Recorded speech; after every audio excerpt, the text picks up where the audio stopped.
konser mereka di salah satu sekolah pernah diawasi oleh banyak pihak, polisi, TNI, dan Intel. Oke, selamat datang di channel Aldo Galeri. Assalamualaikum warahmatullahi wabarakatuh. Hai, apa kabar semuanya?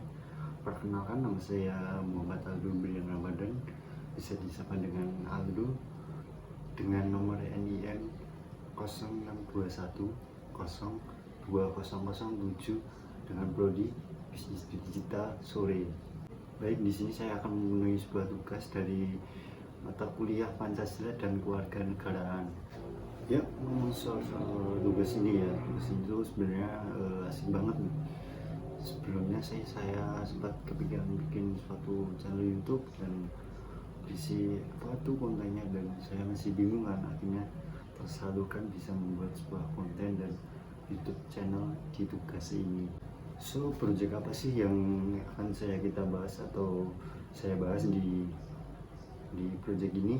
Pertama, kita akan memasuki segmen gak bisa hidup tanpa musik. Oke, bisa diartikan di segmen ini yaitu dimana kalian dapat bisa mengetahui atau menambah wawasan dari beberapa fakta-fakta tentang dunia permusikan dari dalam negeri, luar negeri, ataupun di mancanegara ini yang banyak genrenya. Ada juga popang atau K-pop ataupun dangdut, atau semuanya bisa didapatkan di segmen ini. Oke, buat kalian yang suka terhadap musik, dunia permusikan atau fakta-fakta, kalian bisa like, subscribe, dan komen, dan jangan lupa bunyikan lonceng untuk tetap bisa mengikuti channel ini. Ternyata hari ini ya cukup bahagia juga, udah banyak event-event, konser, pun gigs kecil maupun besar di Indonesia yang mulai berkembang dan mulai berorganisasi lagi, berorientasi menjadi lebih baik lagi semenjak itu adanya kemarin ya, di masa COVID-19 atau Corona itu memang sangat menghambat dari beberapa sektor, ada sektor dari industri maupun apapun lah. Musik pun juga itu ikut terhambat ya, sayang sekali ya. Tapi sekarang tuh udah mulai berkembang lagi dan mulai beraktivitas lagi seperti biasa. Buat kalian yang khususnya di Indonesia, ternyata ada beberapa musisi yang dicekal karena bukan karena narkoba ataupun perbuatan terlarang ataupun suatu kejahatan, tapi dicekal karena suatu karyanya. Wah, kok bisa ya? Alasan mereka dicekal karena para musisi tersebut membawakan lagu yang bersifat kritik sosial maupun menjadi suatu kondisi di saat itu. Setelah dianalisis dari beberapa artikel, ternyata ada beberapa musisi dicekal karena suatu karyanya. Oke, yang pertama ada Iwan Fals. Siapa sih yang di Indonesia, terutama orang Indonesia, siapa yang kenal dengan Iwan Fals? Dia bernama lengkap Virgiawan Listanto, yang lahir pada 3 September 1961 ini. Ia adalah seorang penyanyi, musisi, pencipta lagu, dan kritikus yang menjadi salah satu legend di Indonesia. Gaya bermusiknya dikatakan sebagai pop, rock, country, dan folk pop, dan liriknya banyak menceritakan masa-masa kelam era 1970 hingga 1980-an di bidang politik. Bah, kayaknya di tahun ini saya belum lahir. Oke, tepatnya pada bulan April 1994, Bang Iwan Fals harus berurusan dengan aparat keamanan dan sempat ditahan dan diinterogasi selama 2 minggu gara-gara menyanyikan lirik lagu Demokrasi Nasi dan Pola Sederhana, juga membatini pada sebuah konser di Pekanbaru. Lagu Demokrasi Nasi bercerita tentang anak seorang menteri yang berbuat onar dan melakukan tindakan yang semena-mena, menembak orang sampai mati. Akhirnya tiada sanksi yang diberikan oleh negara, yang dimana isi liriknya yaitu ada kata-kata anak orang seorang menteri membuat onar lagi, menembak sampai mati, kok nggak ada gengsi.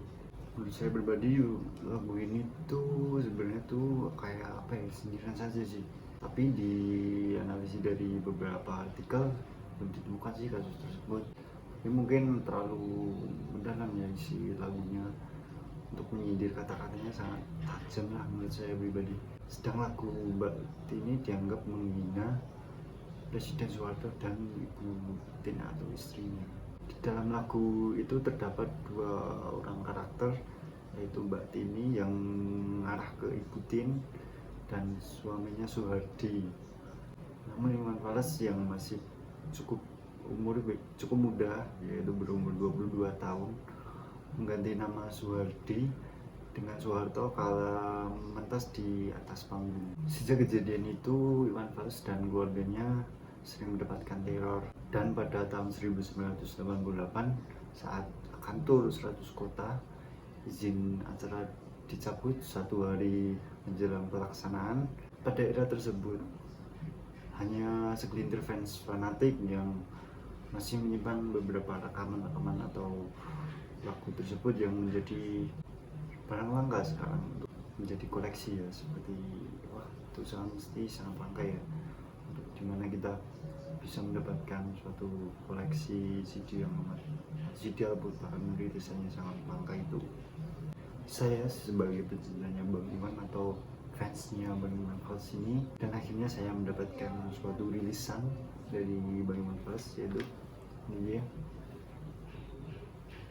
salah satu best of the bestnya Bang Iwan yang dirilis oleh PT Musika Studio, yaitu labelnya si Bang Iwan ini. Saya mencari CD ini cukup susah sih dari beberapa e-commerce atau di mana ya, saya lupa. Saya mendapatkan CD ini yang cukup langka sih sebenarnya, dan pokoknya next saya akan mencari lagi karya-karyanya Bang Iwan yang sangat langka yang perlu dihargai lah dengan perjuangannya. Menurut saya pribadi Bang Iwan itu orangnya demokratis ya, demokratis, sangat dekat dengan masyarakat juga, menyampaikan apresiasi. Dan kebetulan pada lagu tadi ya yang dibahas itu sebenarnya sih ya nggak terlalu menyindir sih, cuman kayak kebetulan sih ya menurut saya itu. Dia kebetulan banget menciptakan lagu dan namanya hampir sama mungkin ya menurut saya. BTW si Bang Iwan ini adalah inspirasi saya dalam bermusik juga. Saya suka lagu-lagunya yang wah asik banget ya, kayak pop country gitu sih ya. Cukup disayangkan bahwa sempat diteror pula si Bang Iwan dan keluarganya. Wah itu sangat disayangkan sekali keluarganya. Semangat buat Bang Iwan, tetap jadi inspirasi dan tetap terus berkarya. Oke, yang kedua ada Bimbo, sebuah grup musik asal Bandung, Indonesia yang didirikan sekitar 1966, berpersonilkan terdiri atas 3 kakak beradik bersaudara, yaitu Sam Bimbo lahir 1941 Mei, dan Acil Bimbo lahir pada 20 Agustus 1943, dan Jaka Bimbo lahir pada 1 Mei 1947. 3 bersaudara ini musiknya dipengaruhi oleh Bee Gees, dan dalam perkembangan musiknya kemudian ditambahkan oleh adik perempuan mereka yang bernama Lian Parlina. Selama lebih dari 40 tahun berkarya di industri musik, mereka melahirkan sekitar 800 lagu dan 200 album. Wow.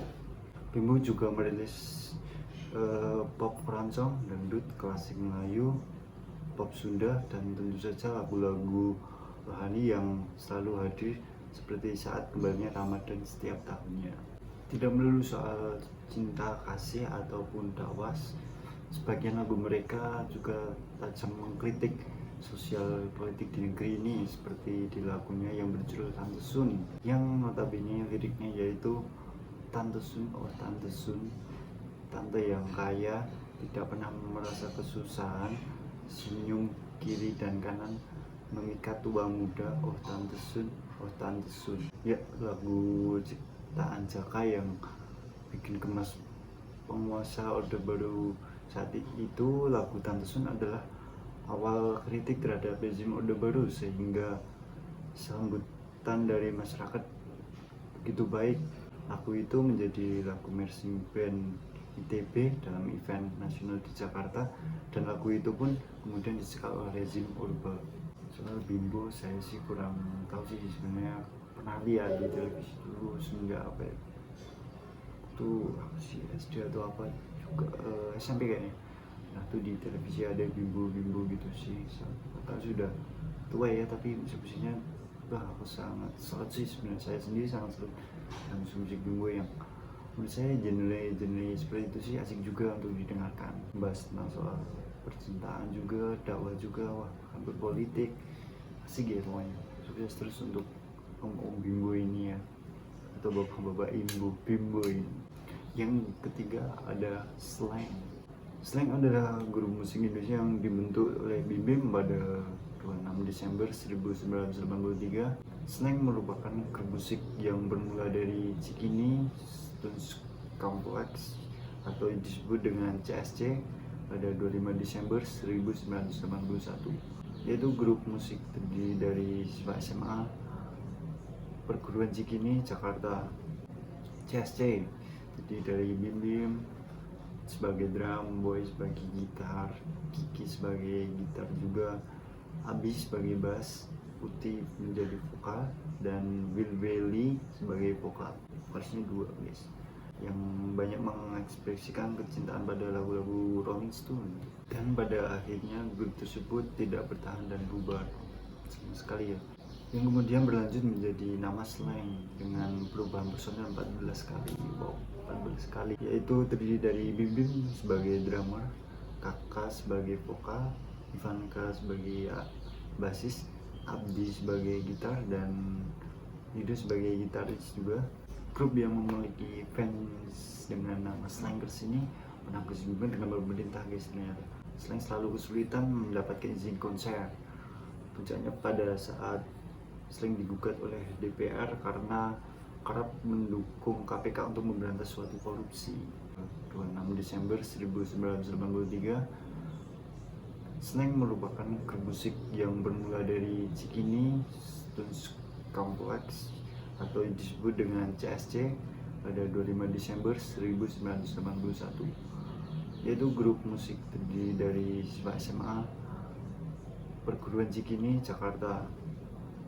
CSC terdiri dari Bim Bim sebagai drum, Boy sebagai gitar, Kiki sebagai gitar juga. Pada akhir Maret, tepatnya di tahun 2008, Slang memang sengaja menggelar konser di KPK. Mereka manggung selama 40 menit tanpa meminta bayaran alias gratis. Wow, keren. Konser ini mendapat antusias masyarakat sekitar dan para karyawan KPK karena selain di selingan rutinitas mereka manggung, Slang setidaknya mengingatkan karyawan KPK dan masyarakat akan kondisi di mana bangsa ini masih syarat budaya korupsinya sangat masih banyak ya, sampai sekarang pun masih ya.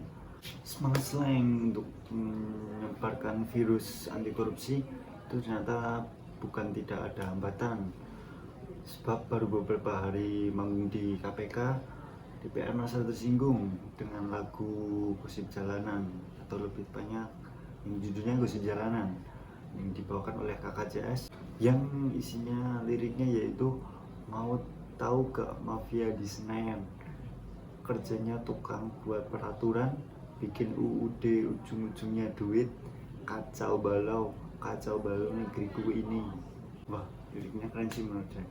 DPR yang menyebut dirinya sebagai wakil rakyat sempat beruring-uringan dengan rencana menggugat Slang. Selain itu untuk mendukung KPK, gerakan anti korupsi Slang tidak hanya di KPK, grup yang berdiri sejak 1983 ini pun membuat kepingan CD yang berisi kumpulan lagu anti korupsi, semuanya khusus buat KPK, yang berjudul Not For Sale. GKK, seorang vokalisnya Slang, sebagai seorang musisi, ia hanya bisa bersuara lewat lagu tentang kondisi yang ia dengar dan ia lihat dengan lagu-lagu anti korupsi. Keren banget cuy ya, Bang Kata memang keren sih menurut saya, dimana musisi juga bisa berkaitan dan menyuarakan suara masyarakat, yaitu Dimana cara ini menurut saya sangat keren sih. Kita pun bisa melihat kondisi dari manapun, nggak soal cinta ataupun apa ya, kita pun melakukan kebanyakan cinta sih. Kalau menurut saya sih, kita harus juga bisa menyuarakan rakyat dengan lewat lagu ya, untuk menyuarakan yang dimana apresiasi kita untuk menyuarakan para masyarakat Indonesia. By the way, saya kenal slang itu sejak SD ya, dan mulai suka banget itu semenjak SMK ya, SMK kelas 1 atau 2 itu aku lupa. Pokoknya ya saya juga sih memiliki CD mereka yang bertajuk Kepala Lupian. Ini ada foto si ya, membimbing, keren. Oke, album Kepala Lupian ini dikasihkan untuk Om Adi, yaitu gitarisnya Slang, yang tidak ikut dalam melakukan penggarapan proses album ini, yang dimana pada saat itu Om Adi ternyata sakit menderita suatu gangguan pada kesehatannya dan tidak bisa mengikuti di rekaman album ini. Salut banget ya, selain mereka peduli terhadap masyarakat Indonesia, dia juga peduli terhadap teman mereka sendiri yang notabene sakit dan masih tidak. Salut banget ya, mereka juga peduli terhadap rekan mereka sendiri. Selain dia peduli kepada masyarakat, dia juga selalu tetap solid ya dalam band yaitu Slang ini. Pokoknya salam peace dari saya dan tetap selalu berkarya untuk Om Slang ini. Baik, yang keempat ada Superman is Dead. Superman is Dead bisa disingkat dengan SID, adalah sebuah grup musik punk rock yang berasal dari Bali, Indonesia, bermarkas di Popis Land 2, Kuta Bali. Grup musik ini beranggotakan 3 pemuda asal Bali, yaitu Eka Rock sebagai basis, Bobby Cool sebagai gitaris dan vokalis, serta Jering sebagai drummer. Superman is Dead adalah bisa dibagi dengan SID, terbentuk pada tanggal 18 Agustus 1955. Awal mulanya yaitu terbentuk SID dimotori oleh anggota band heavy metal Thunder bernama Igede Ari Astina, sering dipanggil Jerry, yang ingin membentuk band baru, dan drummer band new wave punk Diamond Clash bernama Imade Budi Sartika, yang bisa dipanggil Bobby Cool. Kelompok musik asal Pulau Dewata ini memang sering mengangkat isu tentang lingkungan. Grup yang dimotori oleh jaring SID ini menjadi bagian dari kelompok Bali Tolak Reklamasi yang disebut dengan PTR, gerakan yang menolak reklamasi Teluk Benoa dan mendapat dukungan dari masyarakat Bali. Semenjak ikut PTR, sejak itu para personil SID mengatakan mulai banyak tekanan dan teror. Bahkan konser mereka di salah satu sekolah pernah diawasi oleh banyak pihak, polisi, TNI, dan Intel. Jering menjadi salah satu drummer SID telah menantang reklamasi daratan di Teluk Benoa sejak 2014 karena dampak sosialnya. Pada 10 Juli 2018, Jering menuntut Presiden Indonesia Joko Widodo untuk memenuhi janjinya pada tahun 2015 untuk menindaklanjuti masalah reklamasi Tolak Benoa. Mereka juga sering menyanyikan lagu PTR atau Bali Tolak Reklamasi sebagai aksi penolakan terhadap reklamasi Tolak Benoa Bali. Dan berikut ini adalah sepenggal lagu lirik dari PTR atau Bali Tolak Reklamasi, yang liriknya yaitu: bangun Bali, subsidi petani, kita semua makan nasi, bukannya butuh reklamasi, keputusan bau, konspirasi, pengusaha bagi komisi, kontroversi dihianati, bangun Bali tolak reklamasi, sayang Bali tolak reklamasi, bangun Bali tolak dibohongi, rusak bumi dan anak negeri. Pencipta lagu Bali Tolak Reklamasi Tolak Benoa tersebut adalah Komang Gunawarman atau lebih dikenal dengan Kupit. pria asal desa Ulakan, Kecamatan Manggis, Kabupaten Karangasem, Bali ini adalah seorang vokalis dan gitaris band lokal bernama No Stress di Bali. Kali ini saya kutip dari official webnya dari Superman is Dead.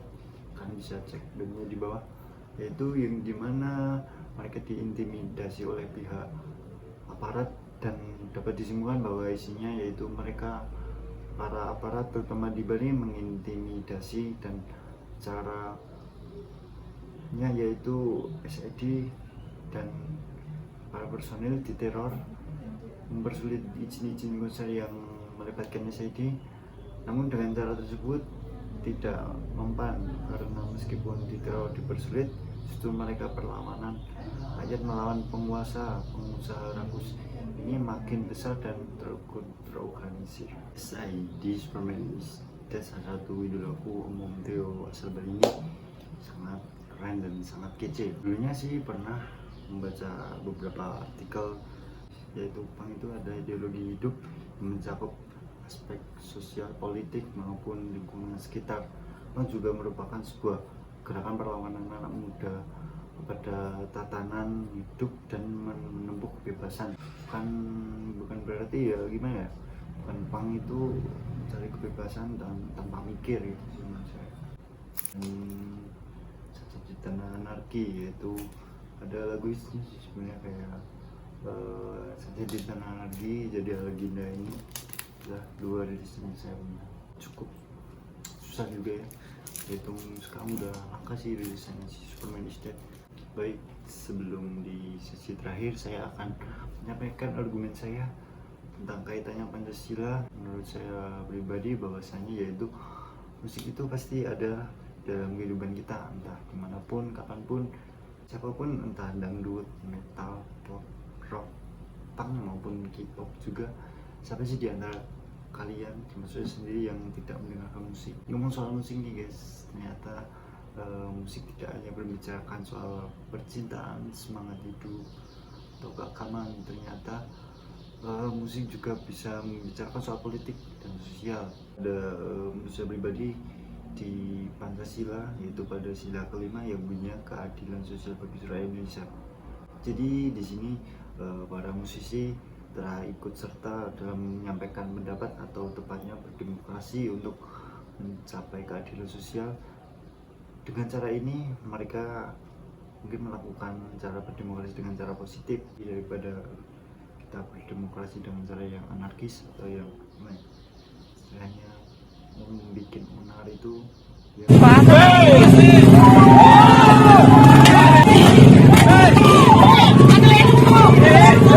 Sempat kemarin ada kasus sih, kalau tidak salah tepatnya pada tahun 2018, yaitu pemerintah membuat RUU permusikan. Ada 5 pasal yang dirancang, kalian bisa searching sendiri di Google. Pada intinya pasal-pasal tersebut dinilai menimbulkan pasal karet dan menyudutkan industri musik independen, dan akhirnya para musisi atau penikmat musik membuat petisi penolakan terhadap RUU permusikan.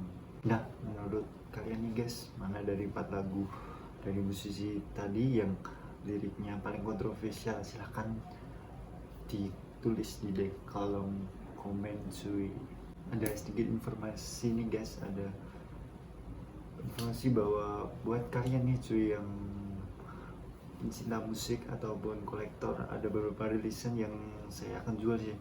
Ini album ini atau rilisan yang lainnya, karena beberapa album ada yang double, ada juga yang udah jarang saya dengar. Kalian bisa dapatkan beberapa album langka terutama dari beberapa musisi terkenal sih. Kalian bisa untuk beli, cek juga di Instagramnya yaitu @twinscollective.